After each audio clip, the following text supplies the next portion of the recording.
Ir jau tikrai paskutinė mintis. Šitą lentelę jūs turėjot pamatyti. Prieš 1,5 metų vienas Tufts universiteto Massachusetts valstijoje profesorius pasaulinio lygio, kuris mirė, yra atlikęs tyrimą.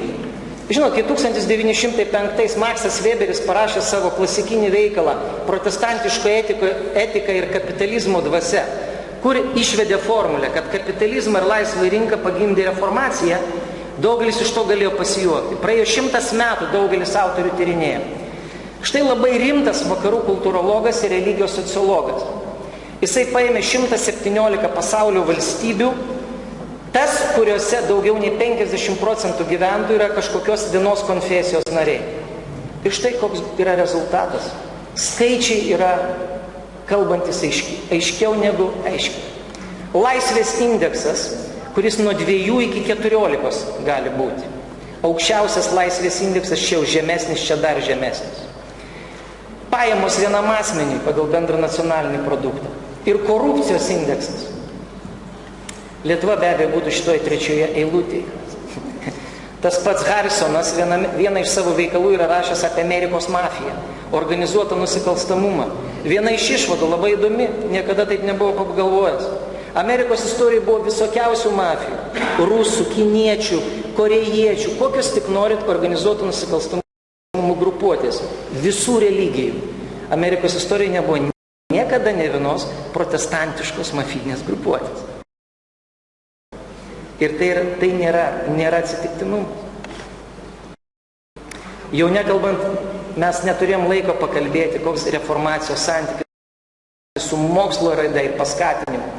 Vienas tik 10 sekundžių, nespėjau pastarųjų 10 metų dar sudėti, bet tendencijos būtų tokios pačios.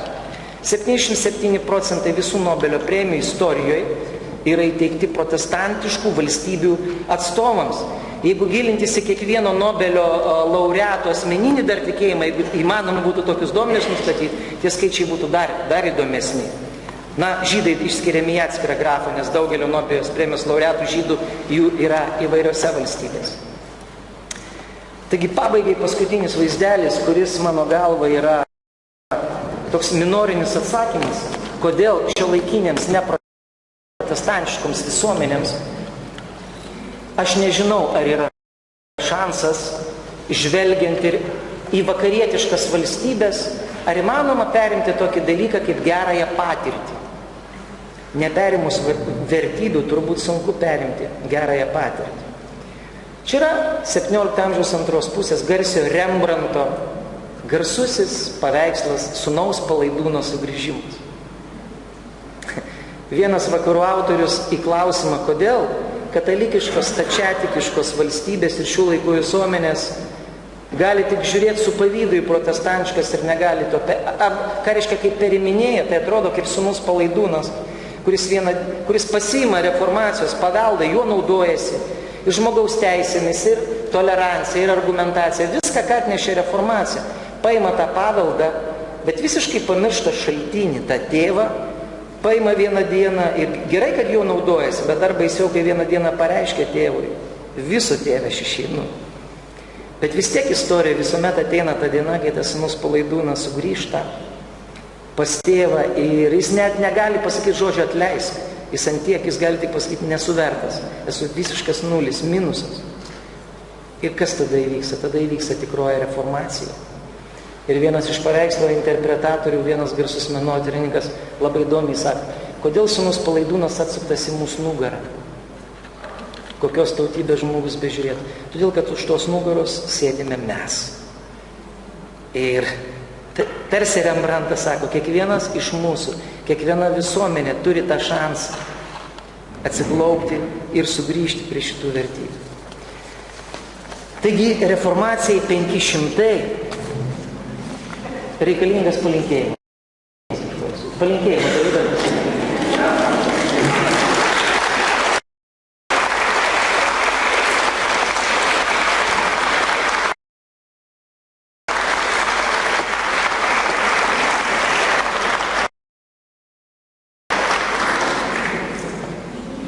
Žinote, nežiūrint puikios vyriausybės metų minėjimo programos, daugybės numatytų priemonių ir ir šito valstybės dėmesio, kuris yra tikrai šaunus ir pozityvus.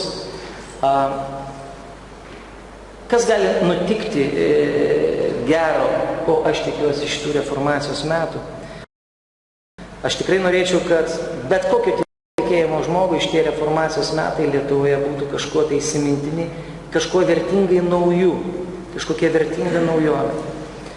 Aš būčiau labai laimingas, jeigu bent kiekvienas mokytojas Lietuvoje reformacijos metų proga paimtų ir perskaitytų nuo iki Abromo Kulviečio ir Mikalojaus Radvilos Juodojo parašytus tikėjimo išpažinimus. Tai yra sprogdinantis tekstai. Gal kas nors šiais metais paims į rankas knygą ir pirmą kartą gyvenime ją perskaitys. Gal kas nors savo darbe paims ir pirmą kartą gyvenime taip netikėtai pradės dirbti daugiau ne savo, o kitiems. Gal tikrasis aristokratiškumas pradės ateiti mūsų švietimo sistemą, bent mažu kaip suvokta vertybė.